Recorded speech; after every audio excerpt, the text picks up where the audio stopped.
ನಿನ್ನೆ ದೇಶದ ಜನತೆಯನ್ನ ಉದ್ದೇಶಿಸಿ ಹೈದರಾಬಾದ್ನಲ್ಲಿ ಸಮಾವೇಶವೊಂದರಲ್ಲಿ ಪ್ರಧಾನಿ ನರೇಂದ್ರ ಮೋದಿಯವರು ಆಡಿದಂತಹ ಮಾತು ಇದೀಗ ಕೋಲಾಹಲವನ್ನೇ ಎಬ್ಬಿಸಿದೆ.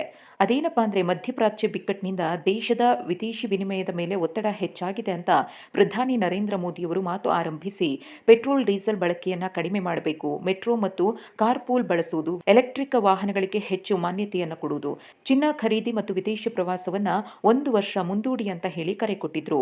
ಅಷ್ಟು ಮಾತ್ರವಲ್ಲ, ಅಡುಗೆ ಎಣ್ಣೆ ಬಳಕೆಯನ್ನ ಕಡಿಮೆ ಮಾಡಬೇಕು, ಅಡುಗೆ ಎಣ್ಣೆ ಬಳಕೆ ಕಡಿಮೆ ಮಾಡಿದ್ರೆ ದೇಹಕ್ಕೆ ಒಳಿತು ಅಂತ ಹೇಳಿದ್ರು.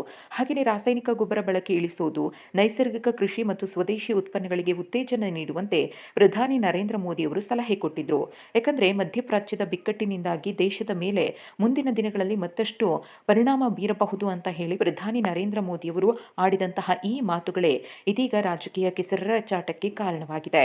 ಪ್ರಧಾನಿ ನರೇಂದ್ರ ಮೋದಿಯವರ ಈ ಮಾತಿಗೆ ಲೋಕಸಭೆ ವಿಪಕ್ಷ ನಾಯಕರಾಗಿರುವಂತಹ ರಾಹುಲ್ ಗಾಂಧಿಯವರು ಸೇರಿದಂತೆ ವಿಪಕ್ಷಗಳು ತೀವ್ರ ಆಕ್ರೋಶವನ್ನು ವ್ಯಕ್ತಪಡಿಸಿವೆ.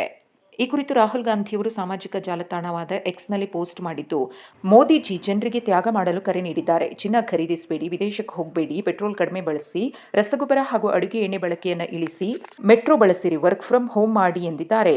ಇವು ಸಲಹೆಗಳ ಮಾತಲ್ಲ, ಸರ್ಕಾರದ ವೈಫಲ್ಯದ ಸಾಕ್ಷಿ ಎಂದು ಟೀಕೆ ಮಾಡಿದ್ದಾರೆ. 12 ವರ್ಷಗಳಲ್ಲಿ ದೇಶವನ್ನ ಇಂತಹ ಸ್ಥಿತಿಗೆ ತಳ್ಳಲಾಗಿದೆ.